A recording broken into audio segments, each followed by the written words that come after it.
What's up? Happy Friday. Happy Friday. Happy Friday, everyone. Stoked to be back for another live stream. My name is Justin Moore. I'm the founder of Creator Wizard, where I teach you how to find and negotiate your dream sponsorships. Let me know where you're tuning in from in the chat. I am live on a zillion different platforms today, including my private community. This is one of the first times that I'm trying to do that. And so I want to make sure that this is actually working. We've got seed taste tests. We've got I am Ashley Crawford tuning in. I was trying to get your username right. We got Raising Greatness, Irene. Thanks for tuning in. We've got Mo on TikTok, Haley. We've got all sorts of people tuning in every which where. Great to be here and excited to. Oh, let's see. Did this not go live? In my live thing, you are not live. It says, oh, here we go. Okay, I think I'm finally live now on my private community. I think I didn't hit the right button. So today we're going to be talking about something pretty fun. Well, I don't know, depending on how much you like to nerd out over this topic. I think it's fun. Let's put it that way. But we're going to be talking about what you need to be asking your audience to be able to get more sponsorships. I think as creators, a lot of times we don't really think that our audience is really much involved in the sponsorship process, right? We think, okay, is this like a good fit for my channel or my platforms or my brand or whatever? Is this brand a good fit? Do they think like a fit with my content, right? Is it like if I'm a crafting or a DIY creator, is this like something that would like work on my platform, right? And like those are really the two main things that most people think about. But what I want to talk about today is why thinking about your audience's psychographics plays a really important role in helping you get more sponsorships, helping you get paid more money, and thinking about it just much more thoughtfully than you perhaps may have in the past. So definitely want to answer all your questions. That's typically something we do a little bit later in the live stream. But for now, I'm just going to dive right in. So a few weeks ago, we talked about selling out, right? And how easy it is to feel guilty when you sign a sponsorship, right? And the gist was that as long as you're choosing your partnerships with integrity, you have nothing to worry about. But here's the thing. Many creators actually turn down perfect sponsorship opportunities because they're worried that it just doesn't fit with their content, right? And so you're probably thinking, yeah, but isn't that a good thing, Justin? So yes and no. So let's talk about finding the perfect sponsor, okay? So figuring out what type of brands you should partner with is one of the biggest struggles when you're starting out, especially if your content is niche. And a common mistake that creators make is thinking that the only brands that should or even would want to partner with me are those offering products and services that directly relate to their content. Right. So, for example, I write a weekly book review newsletter. Therefore, I should only ever get sponsored by book subscription services. Right. And sure, your audience is full of book lovers, obviously, but does that mean that the only products that they'll find useful are more books? No. Just because they like books doesn't mean that they sit around reading 24/7. They're real people with diverse interests. And many creators get fixated on their audience demographics as well. And while that is important, it's way more interesting to consider your audience's psychographics. And no, I am not talking about Norman Bates. Okay.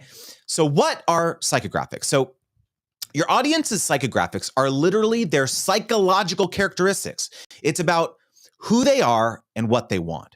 So by understanding this aspect of the people who consume your content, you can figure out the different problems that they have and tailor your solutions to their needs. Okay? What are their interests, their hobbies? Do they live on their own or with friends? What types of jobs do they have? What keeps them up at night? Are they watching your content in bed? Are they reading in line at Starbucks with only a few minutes to spare? Because once you know your audience's problems, you can figure out the different brands and products and services that will provide them with amazing solutions. I recently spoke with my friend Daniel Batal about the psychographics of people who might watch a YouTube channel that reviews horror movies, right? So perhaps you'd think that, the only option a channel like that has is to get sponsored by a movie studio that wants to promote their new horror film, right? Of course, but that's way too limited. If you think about the psychographics of the people watching that kind of content, it's probably safe to say that they love movies, love horror, watch films with friends, probably enjoy popcorn, snacks, right? Probably dress up in costumes at Halloween, which is coming up, right? Possibly play horror video games. Maybe they have fortified home security systems. Kidding, not kidding. Right? So don't you think it's pretty likely that a decent chunk of their audience would love to know about cool brands that make movie merch, popcorn, Snuggies, horror costume, horror makeup, maybe even horror video games, mobile games, board games, and Simply Safe, right? The home security company. And so, no, not every person in your audience will want every single thing I just mentioned. But when you shift your mindset to think about how you can serve them, you'll start to realize that doing sponsorships is a pretty cool way for everyone to win. Right? Okay. But what if I'm not sure what problems my audience has as a creator? Well, you ask them. You could ask on Twitter, or you could run a poll on your YouTube community tab, or you could send out a survey in your weekly newsletter. All right. As for the questions that you can ask, my friend Liran Tegev actually has a really awesome free worksheet called Know Your Viewer, which you can find at his website, lirantegev.com. But in general, it's got a whole bunch of super specific questions to ask your audience, all the way from, what's your job, right down to what are you doing on a Wednesday afternoon and why? By the way, not only will this data that you collect help you figure out what brands to target, but it'll help you create more compelling content. After all, you've literally asked your audience and you now know what's keeping them up at night.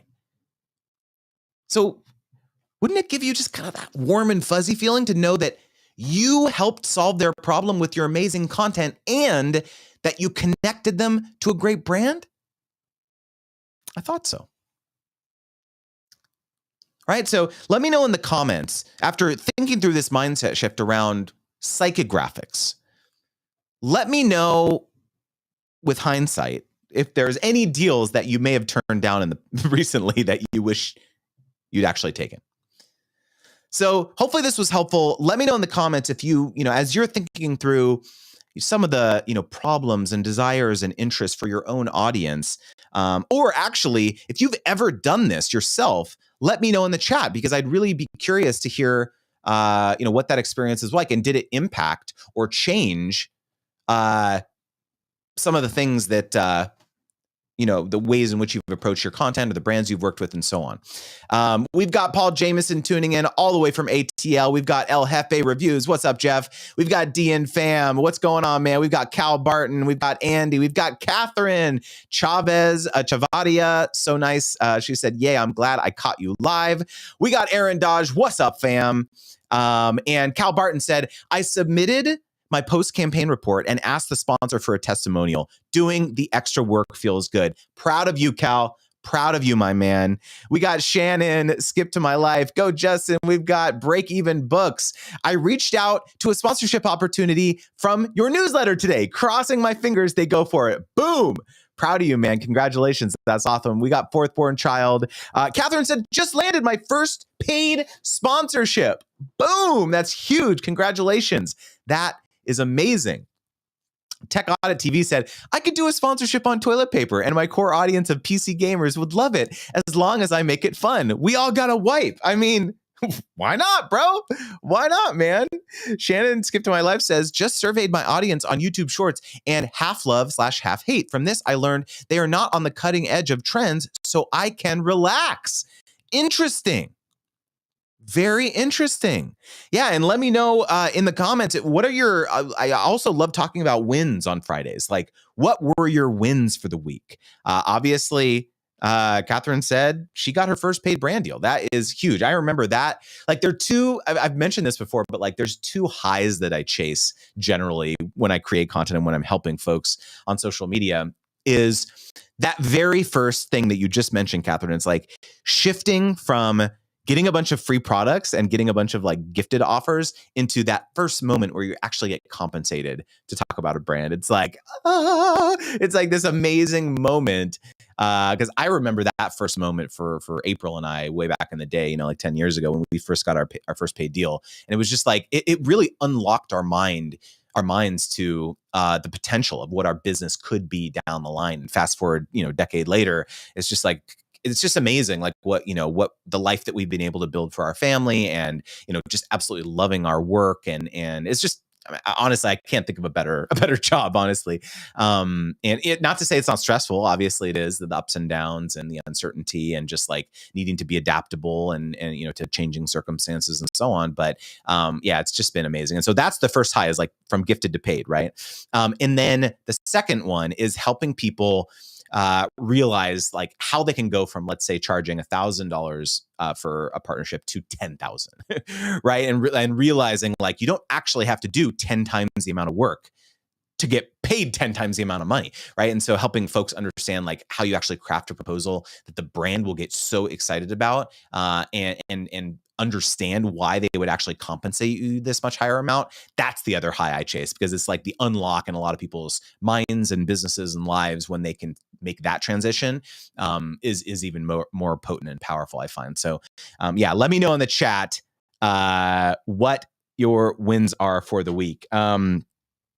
Irene says, what was the name of the website you said that you can find to know your viewer quiz? Oh, yes, Irene. So it's my friend Liron Segev. So that's LIRONSEGEV.com. I think that's what it is. LironSegev.com. And there's a little button and it says know your viewer. And Liron's a great guy, super smart, really successful YouTuber, but also does like consultations for creators and stuff. And I think his quiz is awesome. Okay. Unrelated. Brandon says unrelated, but what is your take on using affiliate links in brand deals? By default, I include them, but then I'll have brands propose a base plus affiliate counter, and I'm thinking that's what this is. And so you mean instead of their tracking link? Is that like, so instead of them sending you their tracking link, you're actually saying, hey, I'm going to be compensated for this, but also I'm going to use my affiliate link, so I'm going to make back end revenue. Is that what you mean? Because I mean, some brands are they have different traceability mechanisms or different attribution things that they're using when they do partnerships. So the reason that they don't want you to use your affiliate link is they're not able to track it. Like, obviously you can add like UTM, source and UTM medium, like tracking codes to a URL, but a lot of brands don't utilize that functionality.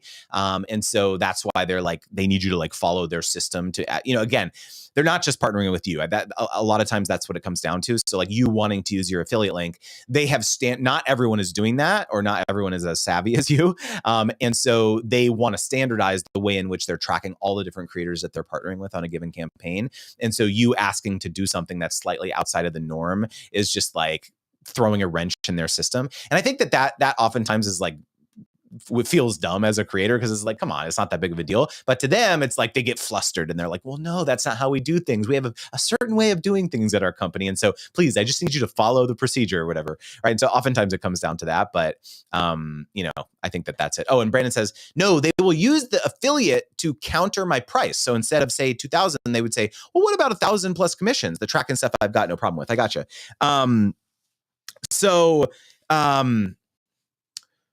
My take on a hybrid partner, like, deals with like a base plus affiliate, is that for certain partners, I actually think it makes sense. And it's actually more advantageous to you because you'll make more money in the long run.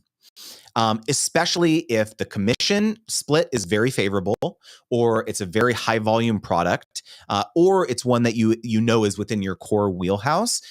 Doing a hybrid deal is actually the smarter move.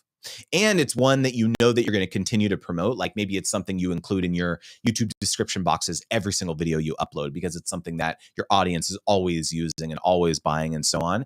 And so if you can do that, LTV calculation, right? The lifetime value calculation of, your relationship with this brand and really determine like, hey, I actually think I'm going to be making more money in the long run doing, let's say, a more modest base compensation plus a sweeter split on the commission. That's another thing that you can negotiate is you can say, yeah, I can do that, but I want you to give me 50% commission or 30% commission versus 9 or whatever it is, right?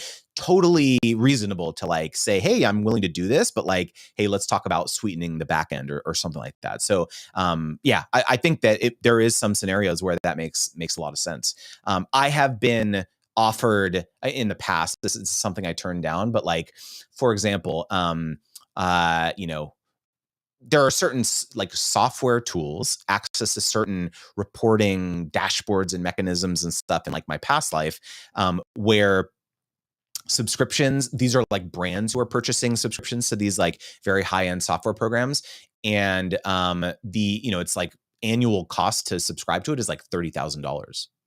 And I've been offered like a deal where I can get like a 20% commission on like recurring commission on contracts like that. And so I turned it down because it wasn't a good fit. But like, like in a scenario like that, if you're in like maybe a niche, maybe B2B type environment where you can get deals like that, take those deals all day long, especially if like you're influential amongst a certain audience that, really would get excited about, doing something like that. My face is extremely pixelated on IG, and I don't know why. Is it extremely pixelated on YouTube? Because I don't know why that's happening. I've been having so many issues with my live streaming lately, and I don't know why. It's really very frustrating. But oh my gosh, Cal Barton, my man, Cal Barton just sent me a $10 super chat on YouTube. I can't tell you how much I appreciate that, man. That is huge. I'm going to highlight that here. Thanks for your help. Cal says, Cal, that really, really means a lot to me. And those of you who are somewhat new here, what we do is every Friday, April and I have date night in. So we do movie night for our kids and we lay out a whole spread for them. But then we also order in. So like all of the super chats, they all go towards date night for April and date night in for April and I. And so we give the kids their space, and then we have like a little, we got our wine and we got our little DoorDash or whatever that we order on the weekends. And so all that always contributes to that. So really, really appreciate that so much. Yeah, it's trippy. I was going to refresh the same, but it's fascinating seeing you look like a monster talking about money. That's very frustrating. It looks like it might be improving. I don't know what's going on. Now you are back to normal. That is so weird. What on earth is going on, guys? This is just incredibly frustrating. I've been having so many issues with the internet. I wish fiber would come to my area. So weird. Anyways, guys, check this out. Look at my new Creator Wizard like hat. You see my logo right there? Is that not dope? So I've got the hat. I've got my Creator Wizard mug. This is all coming, by the way. This is all coming. But the front of the hat's even doper. Monetized. What do you guys think of this? I'm really excited. I've got a lot of cool like things that I'm working on right now. And one of them is new merch line, but also I've got like, I don't even want to say it's going to be so dope. But anyways, yeah, working on a lot of cool stuff in terms of like the overall branding for Creator Wizard. We've got the Blended Beauty. We've got Ben Levitt tuning into the chat. What's up, Ben? Ben, when is our podcast going live together, bro? Let me know. I can't remember. I think it's like maybe September. Storytelling Woodco. What's going on? Purveya, thanks for tuning in. Catherine says, I love that. Date night in. Yeah, we're always trying to figure out ways to date each other. We've got Ramon tuning in on TikTok. What's up, Ramon? How's it going, bro? Crystal White sent me likes. Thank you, Crystal, for sending me likes. I still don't understand what that means or what that does, but thank you for the likes. Or share it. Can you share it on TikTok? Is that a thing? I think that's a thing. And if you do that, then it goes to like your audience or something. So yeah, I appreciate it very, very much. Shannon Skipped on My Life said, will you please do an episode on how to sell merch on YouTube? That is a very interesting idea. I actually do have a video on my YouTube channel that I did from like last year about how to launch a product line. I did it with another creator who has done that. I've actually have multiple videos. I have another video about launching a product line with my friend Zawar Khan, who has a company called Rel Brands. And I was actually just DMing with him this morning. And so he helps creators kind of bring product lines to life. And so you can definitely go back and check that out on my channel. That was like one of my earliest interviews that I did when I was first starting the channel out. Catherine Chavez says, honestly, you're one of the most helpful out there on the internet that is helping influencers and trying to help us figure this career out. That really means so much to me, Catherine. I feel so blessed about that. Y'all, like it's so crazy to me. You know, we talked about last week on the live stream about this big expansion that we're making to Creator Wizard around serving creators.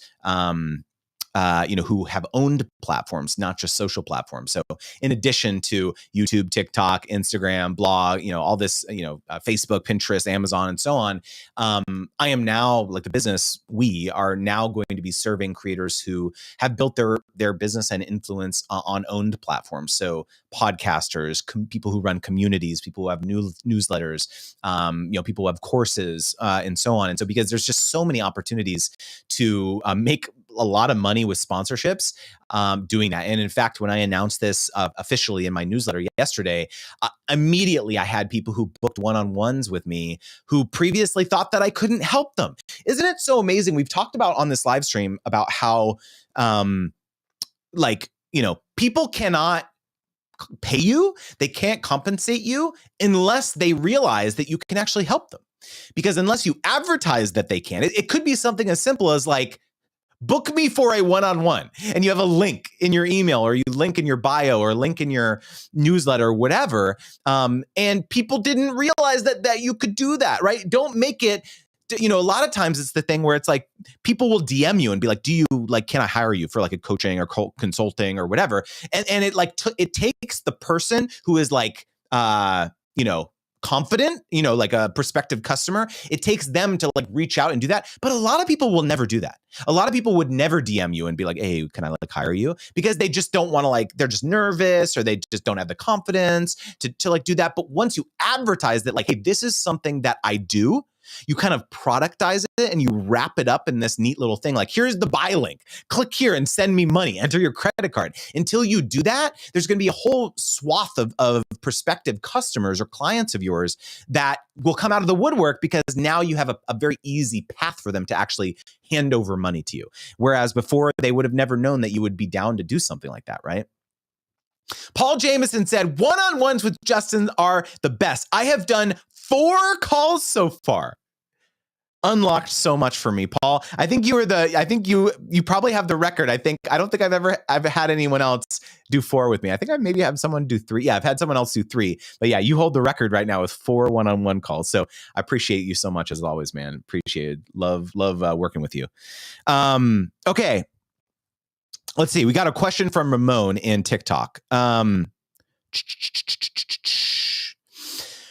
says, how can we maneuver a brand that wants to send free product with requirements, post IG stories with discount codes and links? I want to ask for a compensated collab. Great question, Ramon.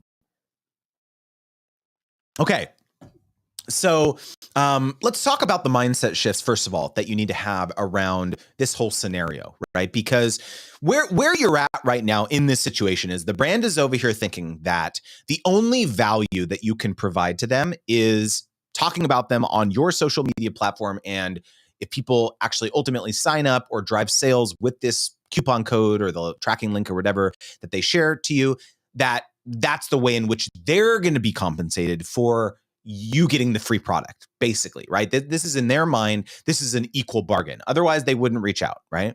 And so in your mind, you're over here thinking that this is an imbalanced relationship, right? Because, you are allowing the brand to access your audience, right? An audience a platform that you've built up over many years, likely. And so you are thinking, hey, free product is not adequate compensation in exchange for what this brand is asking for. And so I like to really start this conversation off there, because it's very helpful to understand that there's 2 parties in this negotiation. You have the brand and you have the creator, right? And you're both coming at this from an uneven, you're both perceiving that you're equal, but you're both at different areas, right?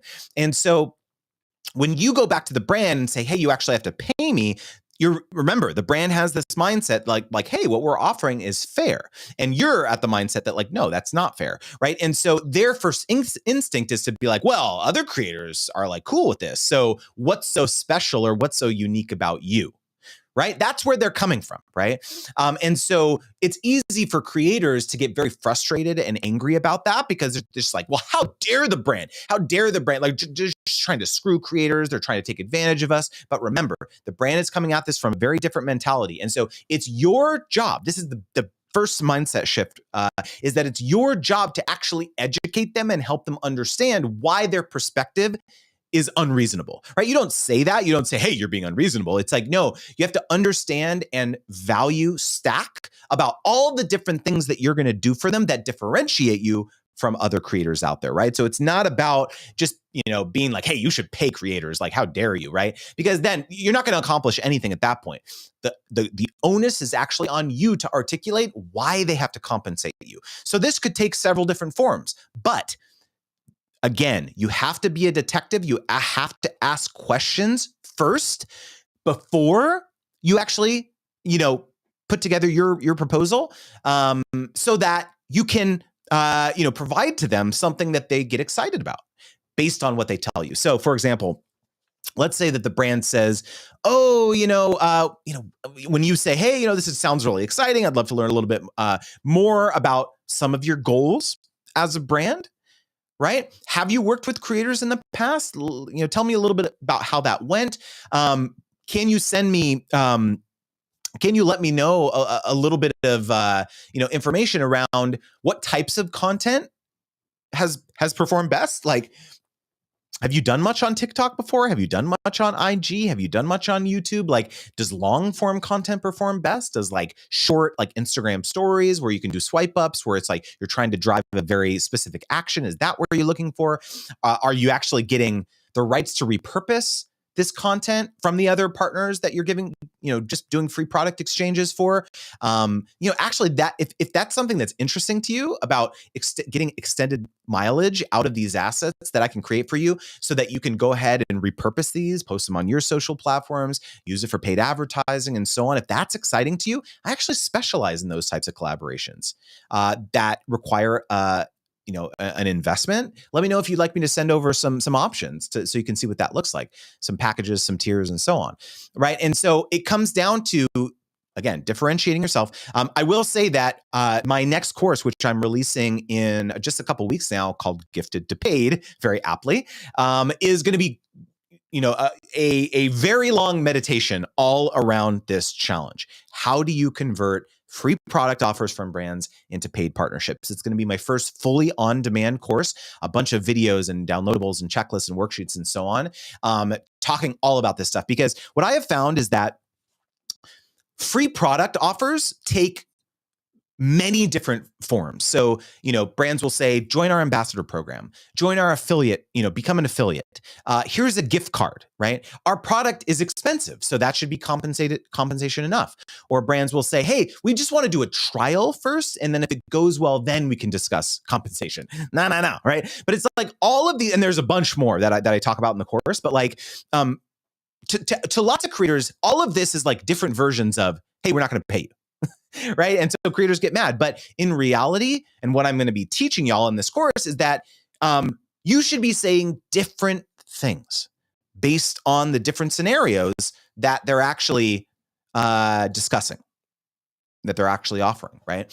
And so that really is what it comes down to, is like being a detective, asking questions, understanding, how the brand actually thinks about their influencer strategy across platforms, not just on this one that they're like approaching you about, and understanding how you can actually provide something compelling to them that they will also understand. Oh, I get why we have to pay this creator for this, right? Does that make sense? So let me know if that helps, Ramon, because that's kind of how I approach this.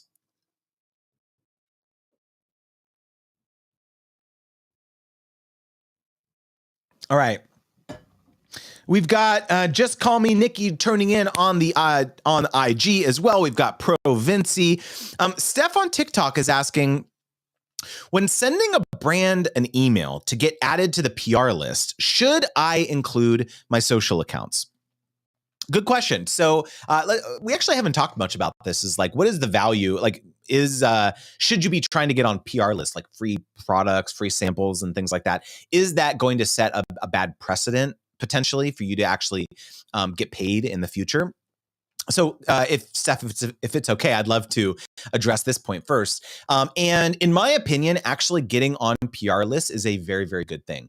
At a minimum, it's getting you on the radar of their PR team, because in reality, the way in which a lot of brands approach influencer marketing is they have a couple different avenues to partner with creators. The first one is called earned media, right? And this is where they're sending you free stuff, right? You're on a PR list. They're sending you mailers. When the brand has some sort of promotion or something seasonal for the holidays or something, they send you, a little care package or whatever. And then, the brand's goal in those scenarios is almost always to get, again, earned media coverage where they're, creators like posting about it on their stories, or they're, giving a shout out in a YouTube vlog or talking about it in a newsletter or whatever. That is all gravy, right? Because the cost to the brand or the agency is just the cost of the product, right? And so like brands are going to do that all day long, and you cannot get upset that they're doing that. That is completely normal. If you ran a brand, if I ran a brand, I would be doing that all day long.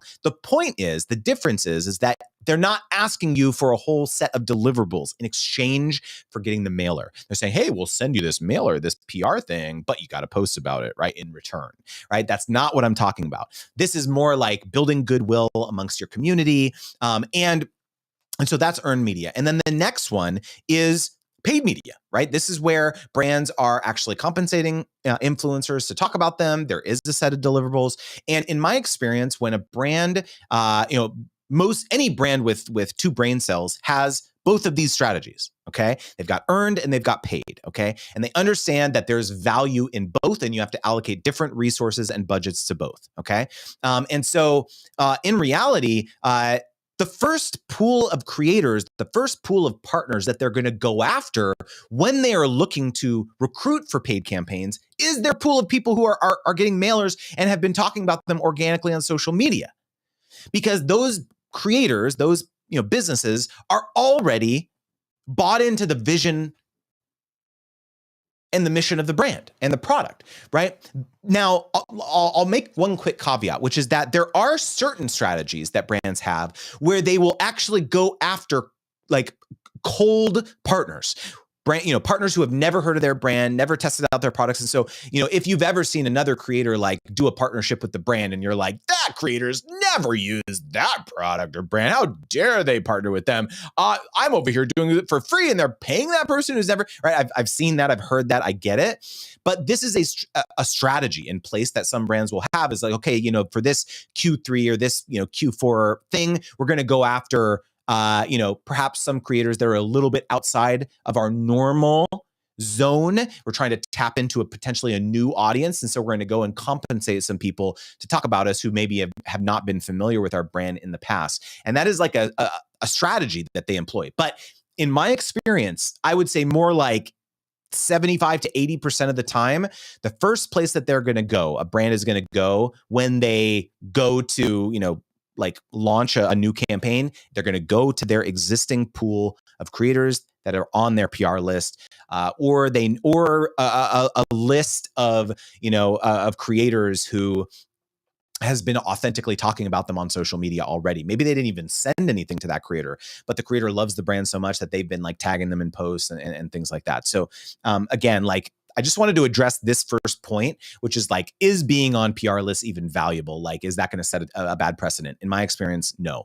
And so the second part of your question, Steph, was should when I'm sending a brand an email to get added to the list, should I include my social account? So, most brands and agencies are going to have some sort of criteria that they have to adhere to when deciding whether to add people to PR lists. And usually it's pretty arbitrary, like following count. It's like, oh, does this person have followers on social media? That, like, look, what they're what they're like tasked with by their boss or by the brand, if it's an agency, by their client, is like, go out there and like find us brand advocates or brand evangelists. That's like the goal, right? And so when faced with an email pitch of like, hey, add me to your PR list, they're going to have to do just a little bit of digging and like click on your profile and be like, does this person have influence in this particular vertical or industry that we operate in? And if so, sure, add them to the list.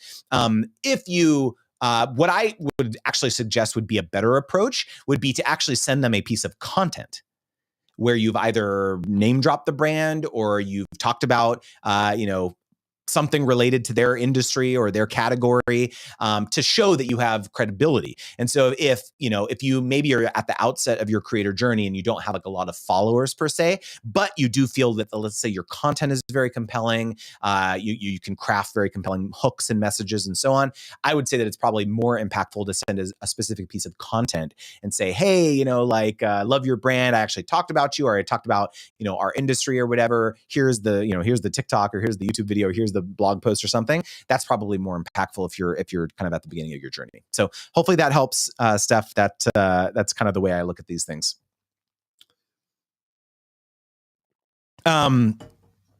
B on TikTok said, just discovered you on YouTube. Your info is so helpful. Thank you. It's not just so helpful. B says it's so helpful. So I appreciate that very, very much. Steph says, thank you so much. Of course. User 787-391-029-341 says, oh my God, I love you and your wife. Thank you, user 787-391-029-3411. I appreciate that. Madeline HW, mom creator, says, I started making about 2K a month in Feb, up to about 8K per month now, but I feel stuck. So first of all, congratulations. Let's take a quick second to acknowledge this massive win on a Friday.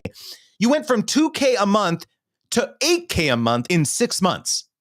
Madeline, do you realize how insane that is? What other job, what other career could you give yourself a 400% raise in 6 months?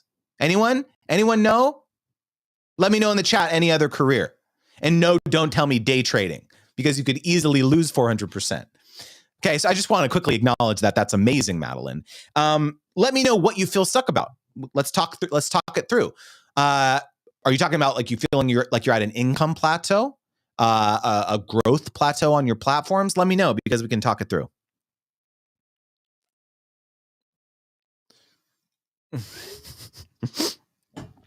User 787 ...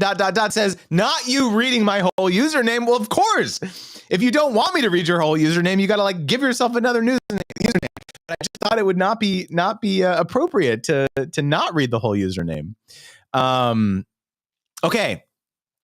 Tabile, is that how you pronounce your name? I apologize if it's not, but Tabile says, no, some agencies don't negotiate in good faith. Give me some examples, because, yes, I will be the first one to admit that there are some shady agencies, some shady brands out there who, are predatory for sure. That has not been my experience on the whole, though.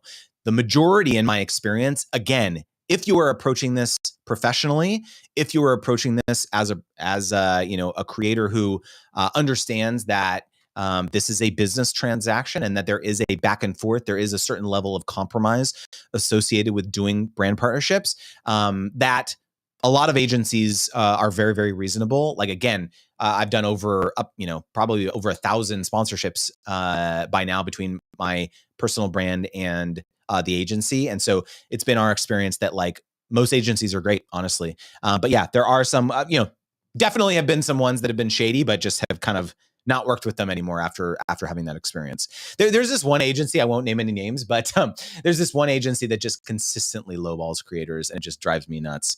But it's like, what are you going to do? Just don't work with them. That's what we do. Don't work with them. And Madeline says, I want to find something more sustainable. I work 40 hours. I have a teen and a toddler and married and content. And from my experience, I have a lot more social media knowledge than a lot of these marketing teams. Yeah, Madeline, it's so funny you mentioned that, because this is a lot of what I teach. Like, I can't tell you, there have been several creators who have gone through my course and my coaching and things like that have parlayed all of this experience, like you mentioned, that you're learning into full-time jobs at organizations, at different places. So there's a couple avenues. You can either continue to double down on your content as a creator and figure out ways to work smarter, not harder, in terms of getting more sustainable sponsorships with brands, so that you don't feel like you're constantly on this treadmill and hustling every single month, right? And like build out some of those more longer term partnerships. So that's one avenue. The other avenue is starting to do consulting for brands that you're actually working with, who find value in what you're bringing to the table, and start having those conversations and being like, hey, we had this great partnership that we did. Actually have some ideas of how you could, take your brand strategy to the next level, your social strategy on TikTok or wherever. I can do this for you. It's going to be $4,000 a month.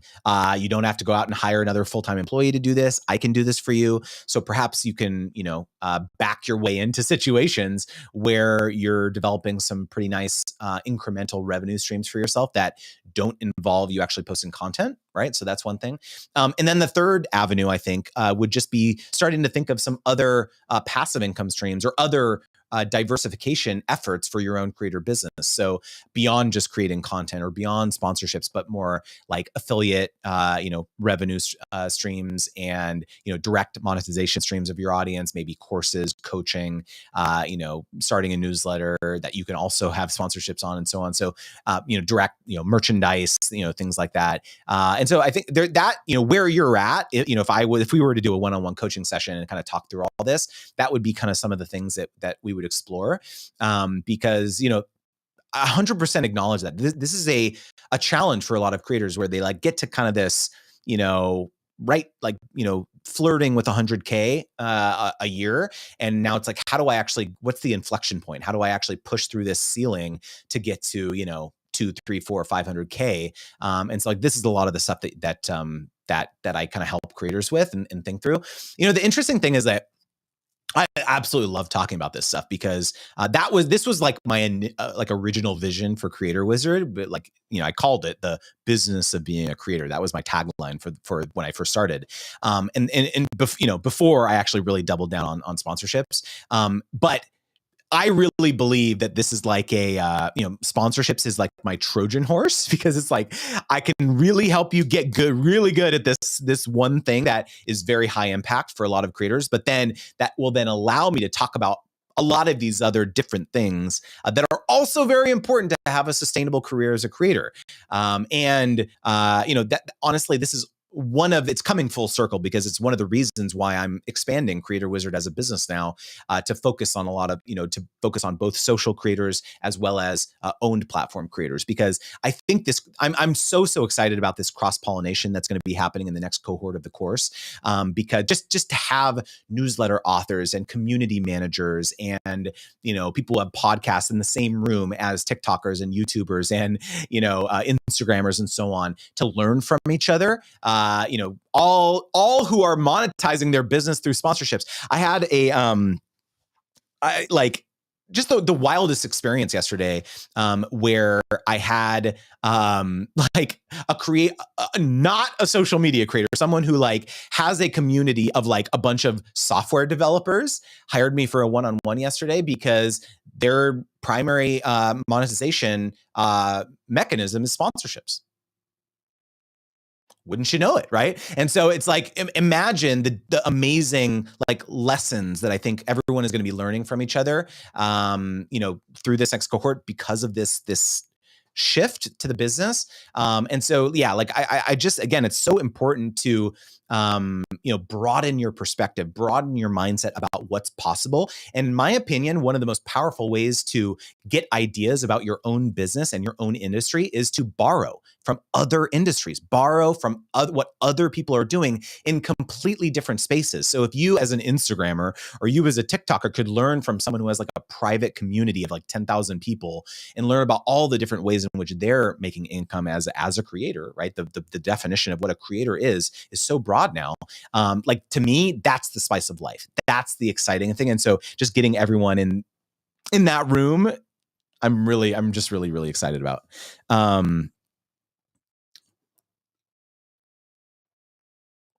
Yeah, Madeline says, I like that idea and the freelance. Yeah, I just started coaching, brand partnerships, negotiating. Yeah, absolutely. So yeah, you're on the path. You're there. You're on the path. Just keep walking down it. Keep iterating. Keep trying. Absolutely. Technically, T says, what's going on, man? What's up, T? Where can I find info on your one-on-one coaching sessions? Keep crushing it. Shoot me an email, man. I will. So it's the URL is a little bit complicated. I should actually make a vanity URL like creatorwizard.com/coaching or something that like redirects to it. I'm going to do that. Actually, great idea, T, because it's like verbally, it's like a very complicated URL. So hold on. You just gave me like an awesome idea. Create vanity URL for coaching. That's really easy to say verbally. Great idea, T. I will, but you can email me, justin@creatorwizard.com, and I'll send you the link. But I'm going to create one. It's called like, I'm going to do like creatorwizard.com/coaching or something. That's a great idea. But yeah, man, would love to work with you. Big fan of what you're doing. We got Trish the Natural. Hey, everyone, new subby. I recently saw you interviewed. Appreciate the great information. Trish, where did you see me interviewed? Please let me know. I am always so curious. Like how people are finding me. I had someone randomly send me a contact like message on my website asking about a one-on-one session. And I randomly asked, I was like, hey, how did you find me? Like, I always wonder, because it's like, the SEO like person inside me is always like, how can I optimize, like have more people find me that way. Right. And he was like, I was Googling sponsorship courses. He found me by Googling sponsorship courses and found my website and started binging my stuff. Like, I've never, ever thought that like someone would like go out there and try and like Google like sponsorship course. Right. But now that's another avenue, very interesting kind of tactic that I can, look into in terms of like optimizing my own presence. Guys, I'm going so hard on like my blog. Like lately I hired an amazing writer named George, who's helping me script my YouTube videos, helping me with my Mindset Monday newsletters now.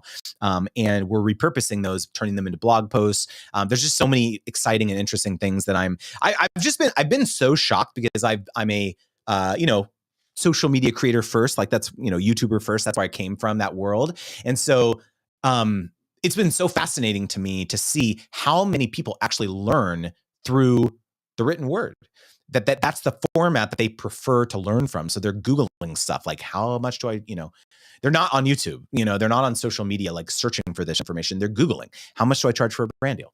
Right. And so like optimize, that extension of my business and figuring out how I can serve creators who learn in slightly different ways and not an auditory visual medium has been a really exciting challenge. And that's kind of the next chapter that I'm looking for. I literally just embedded like the embeddable like ConvertKit form on my blog. So it's like you read the end of the blog and it's like, join my newsletter. I never had that, y'all.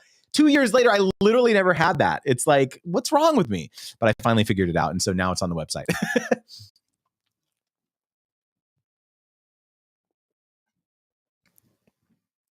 Okay. Nora Alanezi, did I pronounce that correctly? Alanezi. I really appreciate your tips. So helpful. Really appreciate that, Nora. Thanks for tuning in on IG. Sweet Melly Bakery says, I don't stop learning from you. You are just always elevating yourself. Melissa, I appreciate you so much. Melissa is an alumni of my Brand Deal Wizard program. And what were you, cohort 2, Melissa? Cohort 3? I don't know. You were one of the OGs, so I appreciate your support so much. Guys, something crazy has been happening with the Brand Deal Wizard because ever since I announced that I'm going to be increasing the investment and also capping it at 50 creators, I have had creators reach out and ask if they can prepay to secure their seat. And it like really blew my mind because I was just like, wow, like this is there's that much demand. People are like that concerned with like that's that they won't get a seat, that they're wanting to actually like prepay now. And so I actually asked, I'm in some other like private communities of creators and stuff like that. And I was actually asking people like, what are the pros and cons of this? Like, what do you think? Like, should I allow this? Like my like I was like, tell me like the pros and cons from your perspective. And like the vast majority of people were like, yeah, this is a huge pro. Like this is, a big vote of confidence for, the, expertise that you're providing. It's a big vote of confidence for, these people are like true believers, early adopters, like they're willing, to like, put their money on the line to like secure this, the seat. It gives you like income predictability. You can, rather than having no idea how many people are going to actually sign up in a given cohort, like you have a leading indicator of like, oh yeah, there's actually like 10 seats or 20 seats or whatever are already allocated. Like that's a big advantage as a business owner, right? But then my hesitation has primarily has been like, I am so it's so important to me, the experience overall when people first join, like the onboarding, like the experience, the excitement that people have when they join and start, meeting other people that are going to be in the cohort. And like, I really wanted for this next cohort to curate like an amazing, just totally divine onboarding experience, because I haven't done that great in the past. It's been like, yeah, email blasts and like, private messages in the community. And like, I'm like building the airplane as I'm flying it, y'all. And so like this next cohort, I really wanted to make the one where it was like, I've got this really nice professional like onboarding email sequence and like do this and like introduce yourself here and like jump on a call, like intro call and like all these things. I don't have it in place yet. And so that's my hesitation, is like, I don't want it to like, people get really excited. They sign up, they, put their credit card down, and then it's like womp womp. It's like for 2 months, there's like nothing, right? Because the course doesn't start until October. And so that's been my hesitation. And so I don't know, like folks have given me the advice that like, these are the true believers. These are the people who like won't care. Like, if it's not like, just give them that kind of full disclosure that like, hey, like, still tinkering, still getting everything ready. And like, it'll be totally fine. And so I think I might do it. I think I might do this. So if any of y'all are like really, really keen on securing your spot for October, shoot us a message, let me know, and I'll send you the payment link. How about that? Let's see. The Lawn Father. The Lawn Father. What a great name. The Lawn Father. How do you break into a new genre? I am trying to step into a second video game. A second video genre. Sorry. Contacting new companies is not working at all. The Break Even Book says that The Lawn Father. I love your name, YouTube name. That's so clever and fun. Absolutely. I love that name. So Lawn Father, let me know in the YouTube chat. What is the second video genre? Please let me know, because I think that'll be helpful and illustrative to talk about that. I think this is actually a very common question. It's like, I want to diversify my overall content. I want to do other types of stuff. I'm feeling either pigeonholed, or I'm feeling as though I'm not as passionate about this content that I've been making for the last, X number of years or whatever. How do I break into a new content genre without alienating my, current base of subscribers or followers or whatever. Lawn Father says PC building. Okay, so that is a different enough genre that I would consider starting a second channel for a couple different reasons. One is that the people who have subscribed to you or followed you on YouTube for lawn care, the percentage of people who will also be interested in PC building, I think it's probably the crossover is going to be pretty small, I would say. And so not only is that going to, punish all of your lawn care content if you start, posting both types, but it's going to be this vicious cycle where you're just going to get resentful to your audience, because you're going to be like, they're watching less and less of both types of content. Because what happens is, like, let's say it's 50-50. Every time you post one video on lawn, all of the, people on, who are, following you for like PC building content is not going to click on that content. And then every time you post a lawn care content, all the new people who followed you for PC building is not going to click on that. And so both types of content is going to start getting penalized. And so that would be my first tip, is just kind of like segregating the content. Actually, Lawn Father says, I did make a new channel for that and a second IG. Yeah. So, you're on the right track then. And so if the frustration is that you're finding it hard to convince new brand partners to like work with you on this new channel, because it's like not a ton of like traction or subscribership or whatever, or viewership, probably the thrust of the pitch or the proposal that I would give to this new brand would not be, hey, I'm going to talk about you on my new gaming channel, because they're going to look at the channel and be like, okay, he has like 200 subscribers, like really not going to move the needle for us if he talks about he or she. I apologize, I don't know if you're he or she, but like talks, that's not going to move the needle for us. So probably not going to compensate them or give them free products. So what I would probably suggest to them is like, hey, I can actually create content for you on your YouTube channel or on your social media or whatever. And to illustrate that I know what I'm talking about, here's a link to a video I made. And so you use your channel or your platform as your portfolio rather than, saying, hey, I'm going to talk about you on my page. Does that make sense? So again, when you're starting out, like your pitches and your proposals need to change a bit to help the brand understand why they should either A, send you free stuff or compensate you for content, right? So let me know if that helps.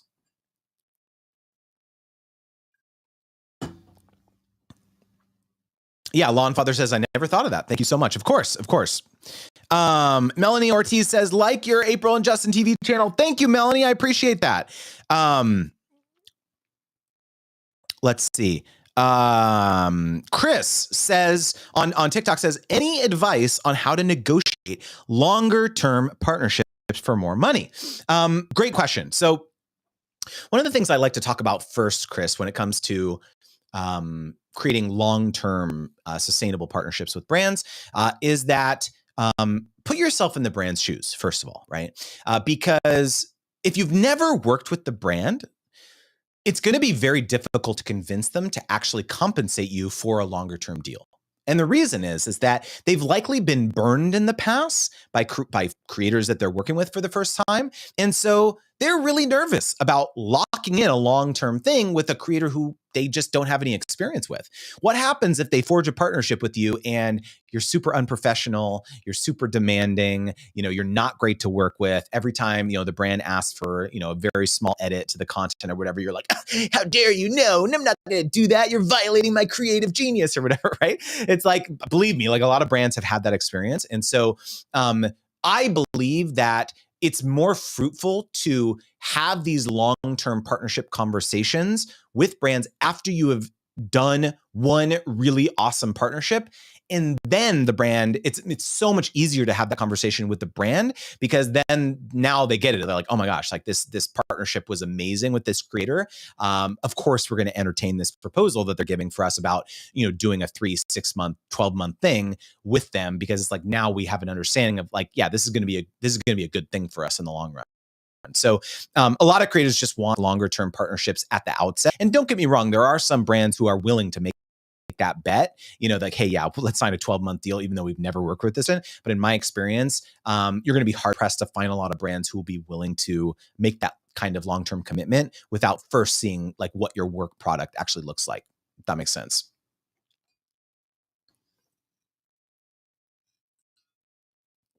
Chris says, what would constitute an amazing partnership? Would that be number of views, sales, or something else? So the answer to this question, Chris, is that it depends on every brand because every brand is going to have a different set of success metrics of what would constitute an amazing partnership. And what I'm hoping you're doing, and I have a lot of content around this, is asking the brand what their success metrics are before you work with them. Because you're going to set yourself up for failure if you do not ask this question. Because regardless of how the content performs, they're going to not be happy because you perhaps did not, propose something to them or execute a level, a set of deliverables that will actually help them accomplish their success metrics because you didn't know ahead of time, right? So, for example, the form that this will take is if the brand said to you, if you thought that in your mind that the brand, this is a new product launch and, the brand is just trying to spread the word, maybe it's a foreign brand and they're trying to launch in your country or something like that. In your mind, like, hey, this brand's goal is probably like to spread the word around, around the community. Whereas in the brand's mind, their goal was conversions. Their goal was like, no, we want to drive sales, right? And you made content where you didn't have a clear CTA, right? You didn't have a clear call to action like, hey, click the link in my bio or click the link in the description. Here's, my promo code Chris20 or whatever to like get 20% off your first purchase. If you didn't do that in your content and be very intentional about that, then of course you're not going to drive conversions. But because you didn't know that that was their goal, you didn't focus on that in your content. Or had you known, for example, that conversions was their goal, maybe you would have said, hey, you know what? I actually don't think a long form YouTube video would be a good fit for this. I actually think I should do a set, 3-4 sets of Instagram stories where every single frame has a link sticker. And I'm driving to that link sticker every single time, right? And we're optimizing the content that I'm creating for this success metric, right? And so the point is that I hope you're seeing is that it depends for every single brand, and you should be asking them. And so now, when you've aligned about what success is for this campaign, and you ultimately do this first collaboration where you meet all those metrics, because again, you were asking ahead of time, it's so much easier to go back to the brand and be like, hey, now that we had this first awesome campaign, let's talk about some of your other goals that are perhaps broader. Maybe we can talk about some of these other success metrics, like not just conversion, but repurposing. How can I help create some content that you can repurpose on your website, on your e-commerce platform? You can use it for paid advertising, whatever. Or maybe there are going to be some brand awareness opportunities down the line where you're launching some other segments where we can tailor the content specifically to that KPI, right? And so again, it really comes down to you being a detective. You're not just a creator, you are a consultant. And so having these conversations is totally reasonable once they really feel as though you have their best interests at heart. Yeah. So hopefully that's helpful. Guys, how the heck did this happen? We're already at time. Hopefully this was helpful. I absolutely love talking about audience, like how you can ask audience specific questions, understand their get more sponsorships. If you missed that portion of the live, definitely go back and watch the replay, because it's a very, very helpful concept to understand as you're trying to figure out what brands to target and what type of content to make, by the way. Hopefully you can tune back in next week on Friday, 10 a.m. Pacific, 1 p.m. Eastern. Every week we talk all about negotiating and sponsorships and pitching and you name it, how to take your creator business to the next level. Hope you found value from this. I just wanted to give one more shout out to Cal for the $10 super chat. Really meant a lot to me. Appreciate that so much. Have a wonderful weekend and see you all on the flip side, y'all.